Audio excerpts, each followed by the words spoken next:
I'll tell you how we would play. I'll give you an example of that. So we would wrestle a lot, and there was a trampoline and in the neighbor's yard, and we'd go over and he'd be like, "Hey, Maximus, you want to go wrestle on the trampoline?" And I'd be like, "No." And he's like, "Actually, you do. Come on, let's go."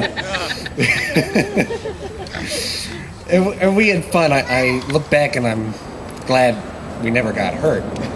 It surprises me because we were really messing around. But Karl would have fun with me, and I would have fun with Karl, whether I wanted to or not. I'll give you one other example. We have a barn in our backyard, and it's pretty old. Has actually an old outhouse in it. And one summer, Karl was tinkering, and he decided it would be fun to lock me in the barn. So he gets me in there, and I'm screaming and crying because, it was very upsetting. I don't know, at that age. And he was telling me I'm not going to let you out and laughing at me and everything.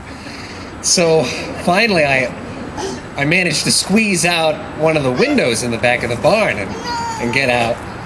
And Karl's sitting on the porch, and he looks up, and he's surprised to see me. He's like, "How did you get out?"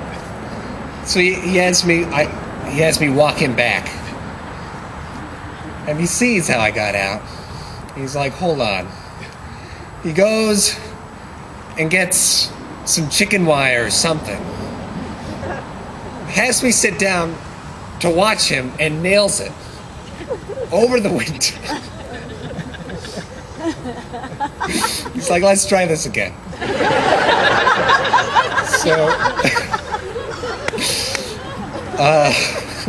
So I'm in there, and he eventually lets me out when my mom came home, and I go up, I'm like, Mom, Karl locked me in," and she's like, "Yeah, what? Karl, don't do that."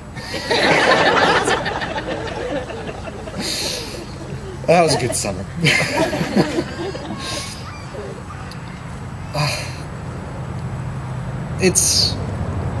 I'm gonna miss him so much. And as we grew older, my father mentioned Karl being intimidated by me, and that's such a shock for me because I was so intimidated by him.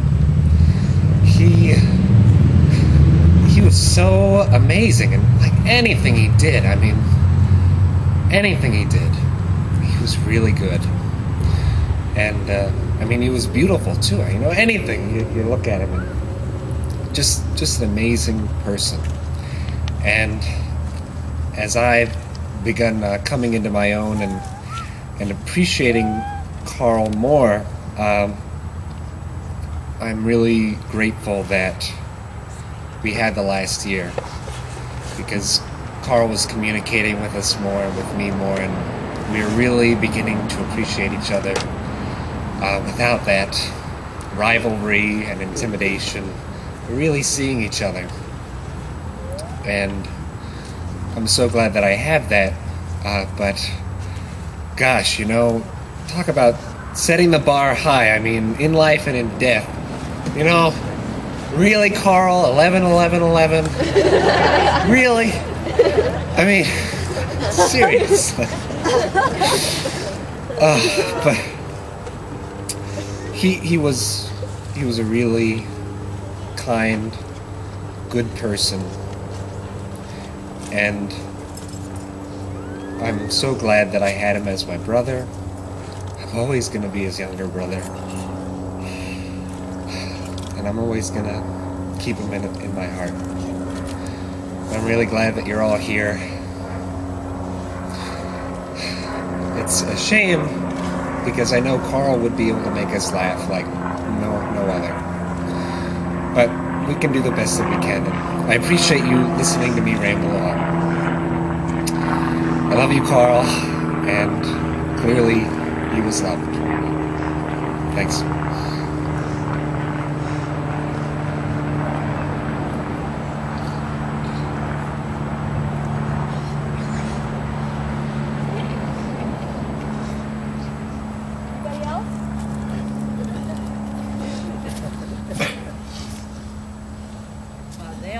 show me up because they can all do it without reading it, but I can't. I can't. This is just, I feel like the times we're living in right now are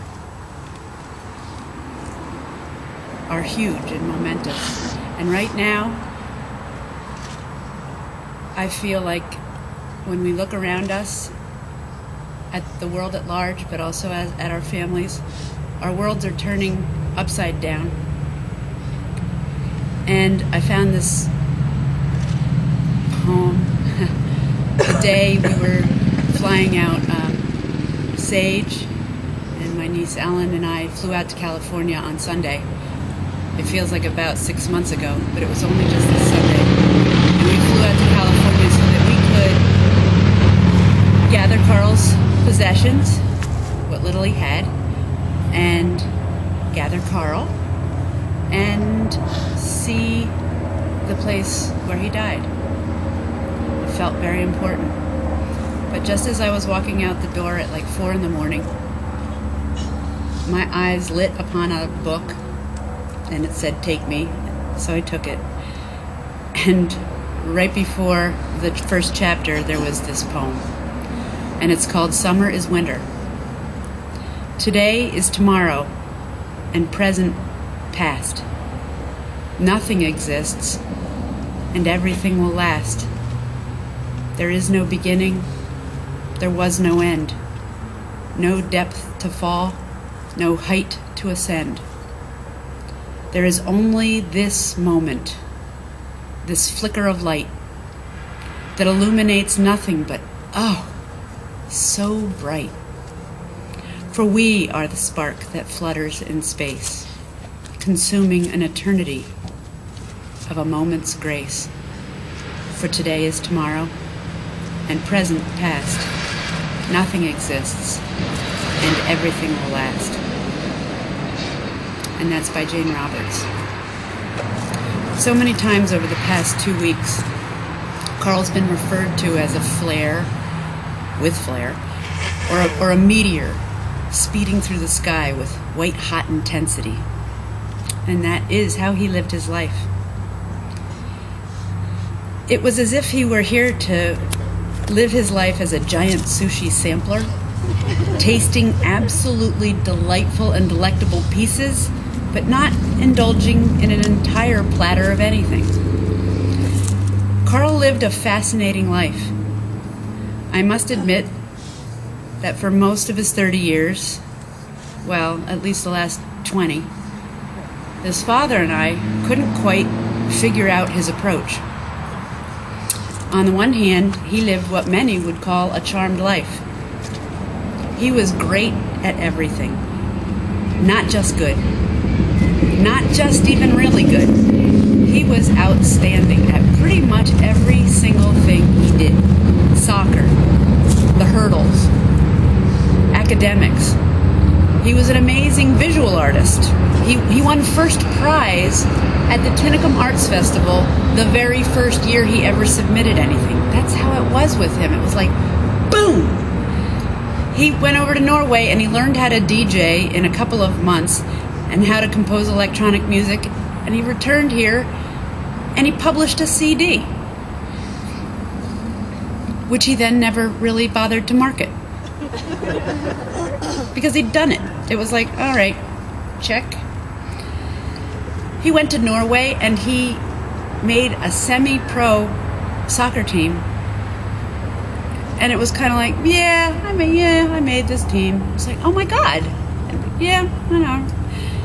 And who can, of any of us, can forget his various antics on stage? And then he even went to Tisch, School of the Arts at NYU. But then, once he did that, and he made the Atlantic School, he left NYU. And he decided to sell his art on the streets of New York. Well, that's great. But then, he's discovered by a manager walking down the street saying, wow, you have a look. And he called me and he told me this, and I'm like, you are so full of it. But actually, he was discovered by this guy, and this man didn't turn out to be just somebody who was in the arts and could manage his career. No, he was in charge of producing all of the animation for Times Square. I kid you not. He flew Karl out to California. Gave Karl a room, like a little summer house type of thing. Karl had a job animating because he was very good at computer animation. And the guy had his portfolio done. He signed him up in acting classes, and Karl was about to audition for sitcom roles. But not before they were going to come back to spend New Year's Eve on Times Square with the president of Sony. So what did Karl do? Bye-bye. I'm out of here. I don't need you. Oh my God. Yeah. Well, we have earned every gray hair. Well, I've earned the gray hair. You're the one with the perfect head of hair. We won't go there. But my point here is that time after time, Karl stood poised on the brink of success, at the doorway to fame, and on the threshold of substantial earnings. And time after time, he walked away from it. It was quite vexing. But this walking away was not the only way he made a statement. He also gave away almost everything he owned, willingly, open-heartedly, and without regret.